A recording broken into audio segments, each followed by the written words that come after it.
अस्सलाम वालेकुम। आज मैं आपके साथ शेयर करने जा रही हूँ पनीर मोमोज़।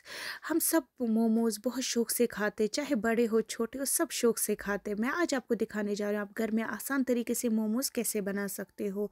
बहुत ही मज़ेदार के बन जाते हैं। यहाँ पे मैंने लिया है 2 कप मैदा, जिसमें मैंने नमक डाला है लगभग 1 टेबल ऑफ स्पून, और अच्छे से इसको हम मिक्स करेंगे। फिर हम इसमें ऑयल डालेंगे 2 या 3 चम्मच। फिर हम इसको अच्छे से मिक्स करेंगे। फिर हम इसमें पानी डालेंगे, हल्का-हल्का पानी हमें इसमें ऐड करना है, क्योंकि हमारा जो डो है वो सॉफ्ट होना चाहिए। और अच्छे से इसको गूँधेंगे लगभग 5 मिनट तक। उसके बाद हम इस पे हल्का-सा ऑयल मलेंगे और उसको अच्छे से ग्रीस करेंगे और कवर करेंगे। इसको हम रेस्ट देंगे लगभग 20 मिनट तक। अब यहाँ पे हमने एक पैन लिया जिसमें हमने बटर डाला हल्का-सा, इसको हम हल्का-सा मेल्ट करेंगे। फिर हम इसमें डालेंगे हरी मिर्च एक चॉप्ड करके, और हम इसमें लहसुन डालेंगे आधा चम्मच लगभग, अदरक डालेंगे आधा चम्मच, और हरा प्याज डालेंगे लगभग 3 चम्मच, और हल्का-सा इसको सौटे करेंगे। उसके बाद हम इसमें प्याज डालेंगे एक फाइनली चॉप्ड करके, हल्का-सा सौटे करेंगे। उसके बाद हम इसमें गाजर डालेंगे 2, ये भी फाइनली चॉप किया है हमने, इसको भी सौटे करेंगे अच्छे तरीके से। शिमला डालेंगे 1 चॉप्ड करके, इसको भी सौटे करेंगे। नमक डालेंगे 1 टेबल ऑफ स्पून। तो फिर हम इसमें पनीर डालेंगे 1 कप ग्रेटेड, इसको भी अच्छे से इसके साथ कंबाइन कर लेंगे। और हम इसमें गोभी डालेंगे 1 कप फाइनली चॉप्ड करके, अच्छे से इसको मिक्स करेंगे। फिर हम इसमें डालेंगे काली मिर्च 1 टेबल ऑफ स्पून, और गरम मसाला डालेंगे 1 टेबल ऑफ स्पून। अच्छे से इस मसाले को इसके साथ मिक्स करेंगे। उसके बाद हम इसमें डालेंगे चीज़ क्यूब्स।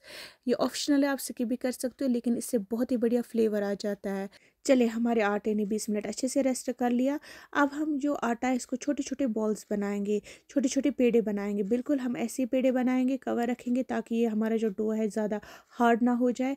अच्छे से इसको रोल करेंगे और थिन करेंगे उसको, रोटी को हमें रोटी को पतला करना है, साइडों में भी अच्छे से पतला करना है। फिर हम इसको कट करेंगे, राउंड शेप दे देंगे। आप किसी भी चीज़ से इसको राउंड शेप दे सकते हो। बस फिर क्या, फिर हम इनको मोमोज़ बनाएँगे। पहले हम स्टफिंग डालेंगे 1 टेबल ऑफ स्पून। पहले हम आगे से ऐसे चोंटी मारेंगे, फिर ऐसे आगे-आगे करके ऐसे ही जाएँगे, और हमारा जो मोमो है बिल्कुल तैयार हो गया, आप देख सकते हो। ऐसे ही मैं और एक बार आपको दिखाती हूँ। पहले आगे से थोड़ी-सी चोंटी मारेंगे, फिर ऐसे ही इस फिंगर की मदद से इसको आगे-आगे लेते जाएँगे। अगर आपको ये शेप अच्छी नहीं लगी या टफ़ लगी, तो मैं आपको दूसरी शेप दिखाती हूँ। पहले हम किनारे जो 2 है इनको अच्छे से चिपकाएँगे एक दूसरे के साथ। फिर हम थोड़ा-सा गोल करके इस कोनों को चिपकाएँगे, बस। और एक शेप तैयार हो गई। अगर आपको ये शेप भी अच्छी नहीं लगी, चलो और एक दिखाते हैं। आप ये वाली शेप भी दे सकते हो, ये भी बहुत ही आसान है और बहुत ही खूबसूरत शेप बन के तैयार होती है, आप देख सकते हो। आपको जो मर्ज़ी आए वो शेप आप दे सकते हो। हमारे मोमोज़ स्टीम के लिए तैयार हो गए, पानी उबल रहा है। इसके ऊपर हम इसको छन्नी रखेंगे और इसको ग्रीस करेंगे ऑयल की मदद से, बस इसमें मोमोज़ डालेंगे।